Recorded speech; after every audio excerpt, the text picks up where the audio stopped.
Bienvenidos a Corazón Churiurdin.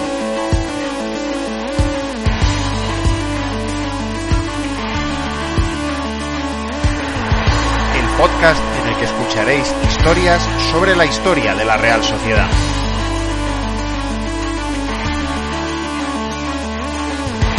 Soy Juan Rodríguez Millán.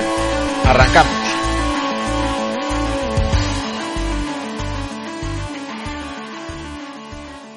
Corría el verano de 1962 cuando el trofeo Ramón de Carranza, uno de los más populares de la pretemporada española, resolvió por primera vez un empate con una tanda de penaltis. Rafael Ballester, periodista gaditano, ideó esta fórmula que zanjó el empate a 3 entre el Barcelona y el Zaragoza con 5 lanzamientos por equipo desde los 11 metros. Ganó el Barcelona, inaugurando un sistema que a la Real Sociedad le ha traído alegrías, como la Copa del Rey de 1987, pero también algunos sinsabores. La primera vez que la Real se enfrentó a esta mal llamada lotería fue en la temporada 1974-75. La Copa, que entonces todavía llevaba el nombre del dictador, adoptó este sistema de resolución de empates en el curso 1970-71. Aquella misma campaña, el equipo Churiurdin solventó 2 eliminatorias por un solo gol, ante Osasuna y Zaragoza, esquivando de esa manera las tandas de penaltis, y lo mismo sucedió en junio de 1975 contra el Burgos.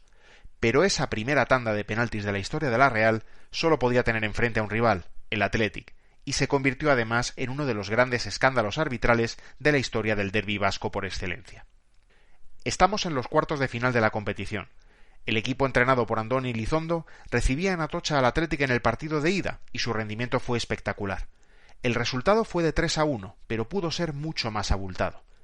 Murillo marcó a los 10 minutos con un fuerte disparo que rebotó con violencia en una de las sujeciones metálicas de la portería por la parte de dentro. Empató el Athletic casi en la siguiente jugada, por medio de Amorortu, pero la Real reaccionó, y de qué forma. Idígoras hizo el 2-1 en el minuto 16, tras una gran jugada con Boronat, y Murillo redondeó el marcador con media hora todavía por jugar. Muruzábal hizo temblar el poste de la portería de Iríbar y el público lamentó un claro penalti sobre Satrústegui que el colegiado vallisoletano Balsarrón no señaló. La exhibición realista en la ida no hacía pensar que iban a hacer falta los penaltis para dirimir la eliminatoria, pero la Copa es un torneo de muchas sorpresas. Y muchas, en efecto, se llevó la Real en el partido que se jugó en San Mamés. La Real, a pesar de jugar un mal encuentro en Bilbao, supo contener el temido arreón inicial del Athletic, y el partido cambió en buena medida por la actuación del colegiado, el catalán Forés Bachero. A la media hora, el colegiado cortó un avance de Satrústegui, que se plantaba solo ante Iríbar, señalando una falta que solo vio él, pero la jugada clave llegó pasada la primera media hora. Gorriti, protagonista de un espléndido marcaje a rojo que cortaba buena parte del juego del Athletic, quedó conmocionado por un golpe en la cabeza y fue sacado en volandas del terreno de juego. En previsión de que no pudiera volver, Elizondo preparó a Corcuera para ocupar su lugar. Pero Gorriti se levantó y pidió el reingreso al partido. Forés Bachero, de manera inexplicable, obligó a la Real a realizar el cambio a pesar de que Gorriti estaba en condiciones de seguir. La Real vivió entonces minutos complicados hasta ajustar su esquema, y de hecho Corcuera fue uno de los que falló en el minuto 38, cuando llegó el primer tanto del Athletic. Villar fue su autor. ¿Cómo habría transcurrido la eliminatoria si Gorriti hubiera seguido en el campo? Nunca lo sabremos, obviamente. En cualquier caso, y como sucedió en Atocha, los visitantes empataron en la jugada siguiente. Gaztelu igualó el encuentro después de una gran internada de Boronat. Forés Bachero prolongó el primer acto en 3 minutos, como también lo haría en el segundo, después de continuas amenazas a los jugadores realistas para que no perdieran tiempo. El Athletic cobró ventaja en el partido a los pocos minutos de arrancar la segunda mitad. Carlos fue el autor del segundo gol de los rojiblancos, y el tercero llegó a 20 minutos del final, al aprovechar Dani una indecisión entre Martínez y Cortabarría que Artola no llegó a tiempo de solucionar. 3-1 y a la prórroga. En los 30 minutos adicionales no se movió el marcador, pero porque el colegiado no lo permitió, porque la Real sí que consiguió batir a Iríbar. Nada más iniciarse la segunda parte del tiempo extra, Gaztelu controló un balón con el pecho y cedió a Corcuera para que hiciera el 3-2 que clasificaba a la Real, pero el colegiado lo anuló por mano en dicho control. Gaztelu, desesperado, vio la tarjeta amarilla por las protestas. Sin goles en la prórroga, o al menos sin goles que el árbitro concediera, llegamos a la tanda de penaltis, en la que también hubo sus más y sus menos por las decisiones del árbitro.